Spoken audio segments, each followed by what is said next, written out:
cœur même de la puissante New York, un promoteur immobilier, sa femme et leur garde du corps sont sauvagement assassinés. La police trouve sur leurs cadavres des poils qui laissent penser que l'assassin est un carnivore. Le policier Wilson mène alors l'enquête sur cette étrange affaire. Wolfen, de Michael Vadleit, fait partie de ces films mal compris, et c'est en partie la faute de ses producteurs, qui avaient rattaché ce film au genre de loup-garou, alors qu'il n'a pas le moindre poil de lycanthropie dans ce film. Mais bon, à sa sortie en 1981, les producteurs avaient voulu surfer sur la vague des lycanthropes lancée par le Loup-garou de Londres et Hurlement. Ce fut une grave erreur qui porta préjudice au film.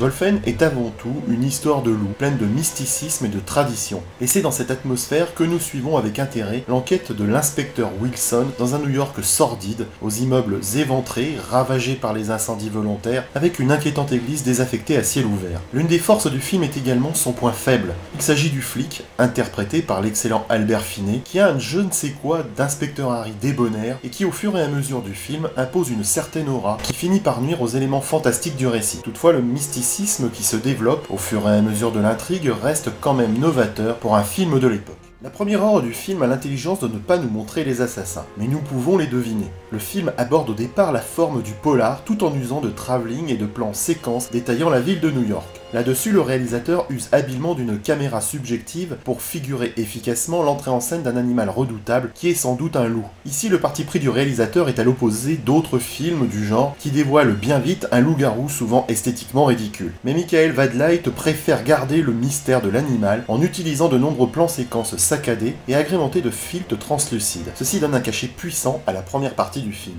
Mais cette œuvre est aussi et peut-être avant tout un documentaire ou une fresque urbaine d'un New York vérolé, dévasté et sale, ressemblant à une zone de guerre urbaine.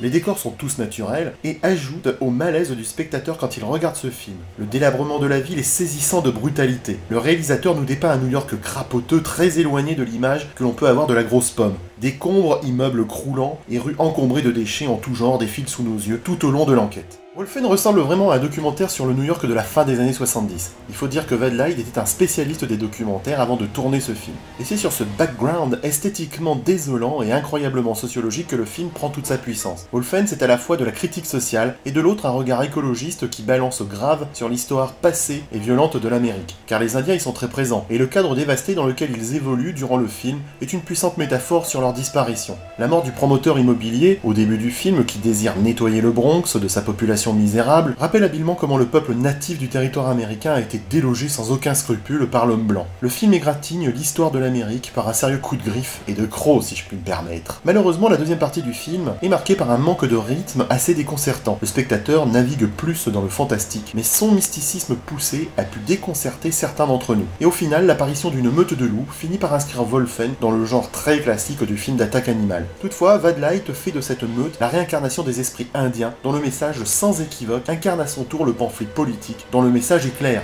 Les esprits indiens de la meute s'attaquent au colosse aux pieds d'argile.